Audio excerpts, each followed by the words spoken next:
예, 오늘 시편 1편의 말씀을 가지고 복 있는 사람에 대해서 나누고 싶은데요. 예, 우리 한국인들은 예로부터 복을 좋아한다고 하죠. 우리 조상님들은 늘 복받기를 원하고 또 복을 빌어왔습니다. 그것은 지금 우리도 마찬가지일 것이라고 생각됩니다. 우리는 여기서 우리 조상들이 복에 대해 어떻게 생각했는지 알 수 있는 것 같아요. 복이 나에게 있는 것이 아니라 외부에 있다고 생각했던 것을 알 수 있죠.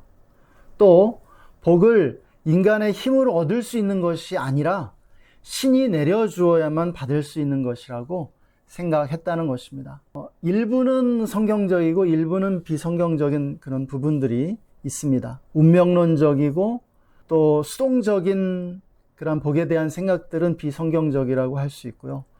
또 이 복이 하나님으로부터 온다고 생각한 점은 또 성경적이라고 할 수 있을 것입니다. 여러분, 복은 무엇이라고 생각하십니까? 복은 행복과 동의어입니다. 예, 복은 행복이라고 할 수 있는 것이죠. 복이라고 하는 것은 선하고 좋은 것입니다. 유익한 것이고요. 또 이것은 중요한 것입니다. 중요하다고 생각하는 것. 우리가 중요하다고 생각하는 것이 사실은 복입니다. 가치 있는 것이고요. 굉장히 가치 있다고 우리가 여기는 것. 그것이 복입니다. 빛나는 것입니다. 예, 복은 빛나는 것이에요. 그래서 복을 받으면 누구나 원하는 행복한 상태에 이르게 된다는 것입니다. 그래서 우리 조상들은 복을 좋아했고 복을 위해서 빌었습니다. 그런데 앞서 말씀드린 것처럼 그 복은 운명론적인 복이었죠. 그리고 수동적인 복이었고요. 주어야 받을 수 있고 운명이 정해져 있는 그러한 복이었다는 말씀입니다. 그러면 성경은 우리에게 복에 대해 뭐라고 말하고 있을까요? 성경에서도 이 복은 대단히 중요한 개념입니다. 성경은 축복에 관한 것이라고 할 수 있을 정도로 이 복에 대해서 말씀하고 있는 것이 바로 성경입니다. 오늘 이 시편을 시작하면서 시편의 서시로서 말씀하고 있는 이 시편 1편도 복에 대해서 복이 무엇인지를 우리에게 가르쳐주는 말씀이고요. 또 예수님께서 산상수훈을 말씀하실 때도 가장 먼저 팔복을 말씀하신 것을 보게 됩니다. 성경은 우리 인간이 원래 가장 복된 존재로 창조되었음을 보여주고 있죠. 그리고 인간은 에덴 동산에서 가장 복된 상태에 있었다고 말씀합니다. 그런데 이 복된 상태가 깨어졌죠. 죄가 들어옴으로 죄로 인해서 그 복을 빼앗기게 되었다라고 성경은 가르쳐 줍니다. 인간은 낙원을 잃어버렸죠. 낙원에서 쫓겨나게 되었습니다. 저주받고 비참해지게 되었죠. 그런데 하나님이 인간을 이 저주받고 비참한 상태 가운데 내버려 두지 않기로 결정하셨습니다. 그래서 하나님께서 인류에게 주어진 이 저주를 깨뜨리기 위하여 하나님께서 주시는 것이 있다라고 말씀합니다. 그것이 바로 복이라는 것입니다. 한마디로 하나님이 이 복을 고안해내시고 이 복을 만들어내시는 거예요. 왜요? 인간이 받은 저주를 깨뜨리기 위하여 이 복을 만들어내시고 이 복을 우리에게 보내신다라는 것입니다. 그래서 하나님이 우리에게 복을 주심으로 저주를 깨뜨리고 원래의 그 복된 상태로 돌려놓으시는 이 과정, 이것을 구원이라고 하는 것입니다. 성경이 우리에게 소개해주고 있는 하나님은 축복의 근원이시고 축복하시는 하나님입니다. 그래서 성경은 축복은 언제나 하나님께만 있음을 우리에게 가르쳐주죠. 하나님 없는 축복은 있을 수 없다라고 말하는 것이에요. 이 축복의 반대가 무엇입니까? 저주입니다. 저주. 이 축복과 저주는 완전 반대이고요. 또 원수입니다. 축복이 오면 저주가 떠나고 저주가 오면 축복이 떠납니다. 그러면 저주는 어디로부터 옵니까? 저주는 사탄으로부터 옵니다. 죄로부터 옵니다. 사탄은 저주의 근원이고요. 사탄은 축복을 주지 못해요. 저주만 줄 수 있다는 것이에요. 사탄이 사람들을 잘 되게 해줄 수 있나요? 잘 되게 해줄 수도 있어요. 그러나 그것은 진정한 축복이 아니라 저주라는 것이에요, 사실은. 영원한 그러한 저주를 받을 수밖에 없도록 만들기 위해서 잠시 잘 되게 해주는 것이죠. 그런 일들은 얼마든지 있을 수 있습니다. 그러나 그것이 참된 축복이 되지 못하죠. 결국은 저주가 될 수밖에 없다는 것입니다. 이렇게 귀신들에게 완전히 사로잡혀서 점을 잘 치는 무당들도 있죠. 그들이 쉽게 돈을 벌고 아주 부자가 됩니다. 그러나 그들의 마지막이 어떻게 될까요? 굉장히 비참해집니다. 귀신이 결국은 그 재산 다 흩어지게 하고 결국은 가장 가난하고 비참한 상태로 죽게 만들어요. 사탄은 저주밖에 줄 수 없는 존재이기 때문이에요. 그래서 하나님은 이 사탄의 저주를 깨뜨리고 치유하기 위하여 축복을 주시는 것입니다. 이것이 하나님의 축복입니다. 우리가 이 사실을 알면 축복을 어떻게 받을 수 있는지 또 어떻게 저주가 오는지 알 수 있게 되죠. 축복은 어떻게 받을 수 있습니까? 우리는 어떻게 축복에 이를 수 있습니까? 하나님과 함께하는 것이죠. 축복은 하나님과 함께하는 것입니다. 하나님을 사랑하고 예수님 믿고 순종하는 것, 그것이 바로 축복의 비결이고 그것 자체가 축복이라고 하는 것입니다. 반면에 저주는 어떻게 올까요? 저주는 어떻게 받게 됩니까? 하나님을 떠날 때 저주가 오고 저주를 받게 됩니다. 하나님이 저주하시는 것이 아니라 마귀의 손에 떨어지기 때문에 저주받게 되는 것이에요. 죄를 지으면은요, 저주가 옵니다. 이것이 성경이 대단히 강조하고 또한 우리에게 반복해서 말씀하는 것이에요. 죄가 저주를 불러온다고요. 죄로 인해서 인간이 저주받게 된다는 것이에요. 성경과 역사를 깊게 보시기 바랍니다. 우리가 성경과 역사를 주의 깊게 살펴보면 죄가 있는 곳에 저주가 있음을 우리는 보게 돼요. 또 우리의 삶과 우리 주변 사람들의 삶을 여러분 관찰해 보십시오. 죄가 있는 곳에 말할 수 없는 고통과 상처와 비극과 불행이 있음을 우리는 보게 됩니다. 여러분, 죄가 있는 곳에 저주가 있음을 수많은 증거들이 보여주고 있어요. 오늘 본문 1절에서도 말씀하고 있지 않습니까? 복 있는 사람은 악인의 꾀, 죄인의 길, 오만한 자의 자리를 멀리 한다는 것이에요. 이 말씀은 점층법을 사용하고 있는데요. 인간의 죄가 악한 생각에서 시작되어 죄악된 행위로 발전하다가 교만한 성품으로 굳어짐을 보여줍니다. 여러분, 시편 1편 1절의 말씀이 우리에게 무엇을 말씀해 줍니까? 복은 죄로부터 떠나는 것임을 보여줍니다. 복은 죄와 반대되는 것이에요. 인간의 원죄는 교만입니다. 교만이 무엇입니까? 하나님의 자리에 나를 두는 것이죠. 내가 하나님의 자리에 앉는 것입니다. 자기를 우주의 중심에 두는 것이에요. 자아도취죠. 자기중심적인 사고방식과 태도입니다. 이런 교만은 얼마나 교묘하게 우리를 속이는지 모릅니다. 교만은 교묘하게 우리들을 속여요.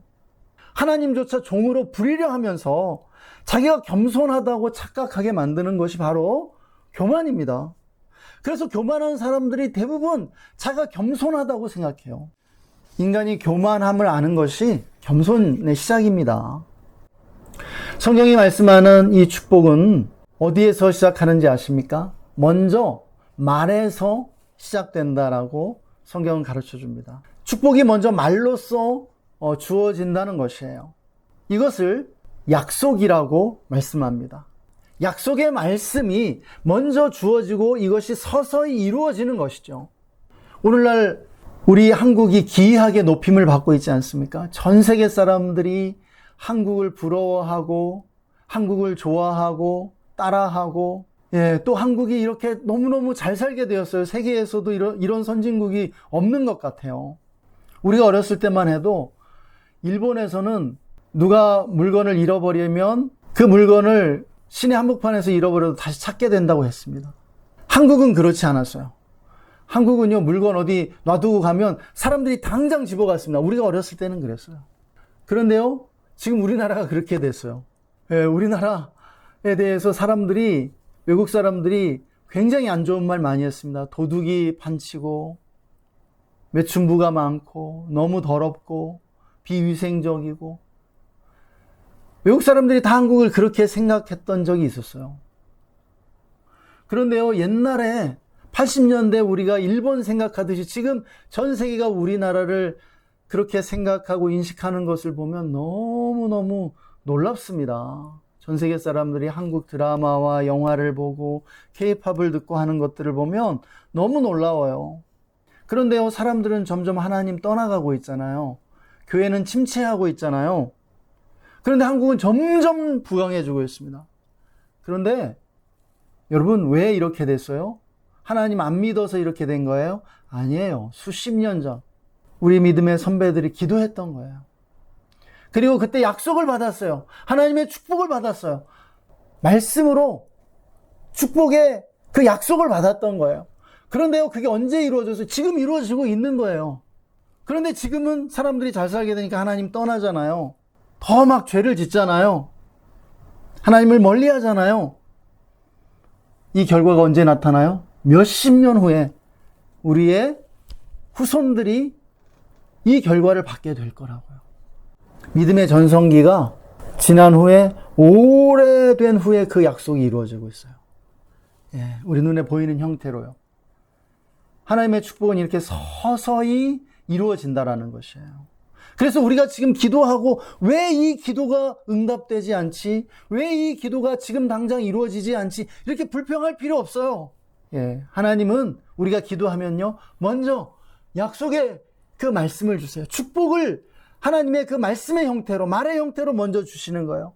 그리고 나서 오랜 후에 여러분, 마치 나무에 씨앗을 심으면 그 나무가 몇십 년 후에 아름드리 나무가 되는 것처럼, 그렇게 축복은 먼저 말로써 주어지고, 그리고 오랜 후에 보이는 형태로 이루어진다라고 말씀하는 것입니다.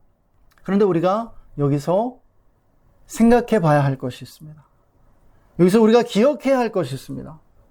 성경이 말을 이렇게 중요하게 여긴다라는 것이에요.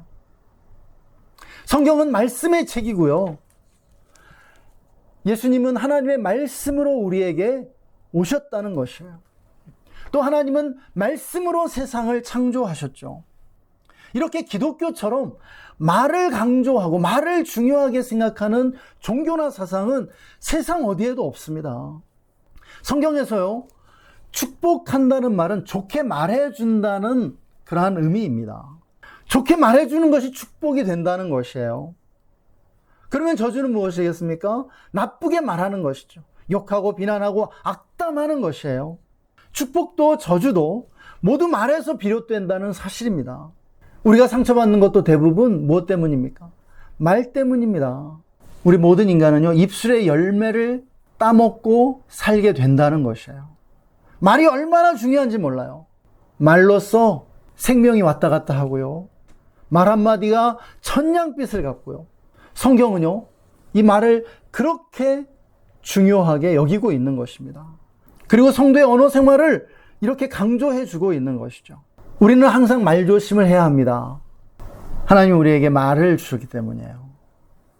말을 잘해야 합니다. 저주의 말이 아니라 축복의 말을 해야 하는 것이죠. 하나님은 축복의 하나님이기 때문에 당신의 자녀들에게 축복의 말씀을 주십니다. 축복을 하세요. 언제나 우리를 사랑한다 말씀하시고, 네가 잘 될 것이라 말씀하시고, 내가 너를 축복하리라 말씀하시는 것이죠. 그래서 하나님의 자녀들인 우리가 이 축복의 말을 할 때 하나님이 기뻐하십니다. 우리가 저주의 말을 하는 것을 하나님이 기뻐하지 않으세요. 왜냐하면 이것은 죄를 짓는 것이기 때문이에요. 그리고 그 저주의 말은요, 그것이 합당하지 않을 때 자기 자신에게 돌아온다라고 말했습니다. 하나님 아버지가 우리에게 축복하실 수 있는 것처럼 우리도 하나님의 형상으로 지음받은 하나님의 자녀이기 때문에 우리도 다른 사람들에게 축복할 수 있다라고 성경은 우리에게 가르쳐줘요. 우리가 축복할 수 있어요. 하나님의 형상이기 때문에. 그리고 그것은요, 이루어집니다. 우리의 말 속에 예언이 담겨 있다는 것이에요. 그런데 그것을 심리학자들이 증명했습니다. 심리학자들이 말합니다.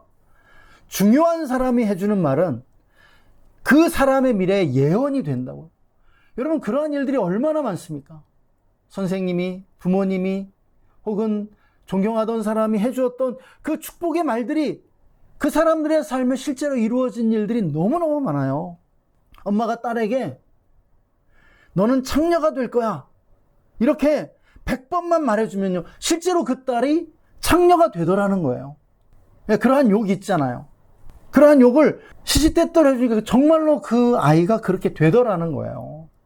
이렇게 말이 중요하다는 것입니다. 말에 엄청난 영적인 힘이 있어요. 그래서 말씀을 강조하는 거예요. 우리가 말씀을 보라고 하는 것이에요. 그리고 축복의 말을 하라고 말씀하는 것이죠. 우리의 말 속에 뭐가 담겨 있다고요? 예언이 담겨 있다고요.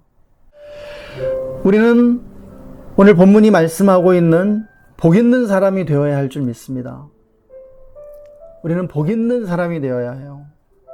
그럼 어떻게 우리가 복 있는 사람 될 수 있을까요? 어떻게 이 복을 받을 수 있을까요? 오늘 말씀은 우리에게 그 복을 받는 지름길을 가르쳐 줍니다. 죄를 멀리 해야 되고요. 하나님을 사랑하고 예수님 믿고 순종하는 삶 살아야 한다고요. 오늘 시편 1편이 말씀하는 것입니다. 그런데 제가 여기에 한 가지 덧붙이고 싶은 것이 있어요. 무엇이냐면 우리가 복 있는 사람이 되고자 할 때, 우리가 복을 받고자 할 때 우리가 알아야 할 사실이 있습니다. 우리가 성경 읽어보면 하나님은 우리에게 직접 복을 주시기도 하시지만, 하나님은 실제로 우리에게 직접 복을 주세요. 그렇지만 그와 함께, 그리고 그보다도 복을 전달하는 중간 통로들을 통해서 우리에게 복을 주시더라는 거예요. 하나님 분명히 우리에게 직접 복을 주십니다. 우리를 구원해 주시고요, 우리를 하나님의 사랑으로 감싸 주세요. 그런데요, 그것만큼이나 중요한 게 뭐냐면 우리에게 복을 전달하는 통로들이 있다는 거예요. 그 통로를 알아야 돼요. 가장 먼저 중요한 통로가 무엇입니까? 가장 중요하고도 유일한 축복의 통로는 예수 그리스도시죠. 예수 그리스도 안에 모든 축복과 보화가 숨겨져 있습니다. 하나님은 어떤 복이든지 예수 그리스도를 통해 예수 그리스도의 이름으로 우리에게 축복을 주신다는 사실입니다. 그럼 예수 안 믿는 사람은 복받지도 못한다는 소리냐? 이렇게 말할 수 있을 텐데요. 물론 예수님 안 믿는 사람도 하나님의 복을 받을 수 있습니다. 하나님은 모든 사람에게 다 은혜를 골고루 나누어 주시기 때문이에요. 일반 계시와 특별 계시가 있는 것처럼요. 하나님께서 모든 사람들에게 복을 베풀어 주십니다. 그런데 예수 그리스도를 통해 주시는 특별한 복이 우리 믿는 자들에게 있다는 것이에요. 믿으시기 바랍니다. 두 번째로는 복 있는 사람이 있다고 말씀합니다. 오늘 본문도 복 있는 사람이 있다고 말씀하잖아요. 하나님은 우리가 이렇게 복 있는 사람을 만나게 될 때 복 있는 사람이 된다라고 말해요. 여러분, 이 축복은 전염되는 것입니다. 그래서 성령 충만한 사람, 영적인 사람 만날 때 우리가 복을 받게 됩니다. 여러분, 인생의 만남의 축복보다 더 귀한 축복이 없습니다. 그래서 복 있는 사람을 만나면 복을 받게 되고요, 저주받은 사람을 만나면 저주받게 됩니다. 축복을 주는 사람이 있어요. 우리에게 축복을 전달해 주는 사람이 있습니다. 저주를 주는 사람도 있고요. 그래서 우리는 사람을 분별해야 합니다. 우리가 누구를 만나야 되는가, 어떤 사람과 사귐을 가져야 하는가 분별할 수 있어야 돼요. 차별하라는 말 아닙니다. 우리는 차별해서는 안 돼요. 모든 사람들을 동등하게 존중하고 또한 친절을 베풀어야 합니다. 그러나 우리가 정말로 가까이 해야 할 사람 분별해야만 한다는 거예요. 여러분, 사람을 만나고 사귐을 갖는데 분별 없는 사람처럼 대책 없는 사람 없다고요. 마지막으로 복을 전달하는 매개체가 있다는 사실입니다. 어떤 것들이 있을까요? 오늘 말씀은 하나님의 말씀이라고 가르쳐 줍니다. 이 하나님의 말씀을 주야로 묵상하는 자들은 시냇가에 심은 나무와 같다라고 가르쳐 주는 것이죠. 또 하나님의 말씀과 함께 어떤 것들이 있을까요? 예배와 기도가 있습니다. 또 오늘 함께 나눌 성찬식과 같은 이러한 성례들이 있습니다. 이것이 우리에게 하나님의 그 축복을 전달해 주는 매개의 역할을 한다라는 것이에요. 우리는 예배를 통해 하나님을 만나고요. 기도를 통해 영혼이 호흡하고 하나님의 음성을 들을 수 있게 되는 것이에요. 그리고 본문은 죄가 저주를 가져오는 것처럼 의는 축복을 가져온다라고 말씀합니다. 의는 무엇입니까? 하나님과의 올바른 관계고요. 또한 믿음입니다. 하나님을 믿는 것이에요. 그리고 하나님의 말씀을 따라 사는 것입니다. 우리가 이 말씀을 명심하고 복 있는 사람으로 우리 평생 살아갈 수 있기를 소망합니다. 할렐루야. 우리 시간 다 함께 기도하시겠습니다.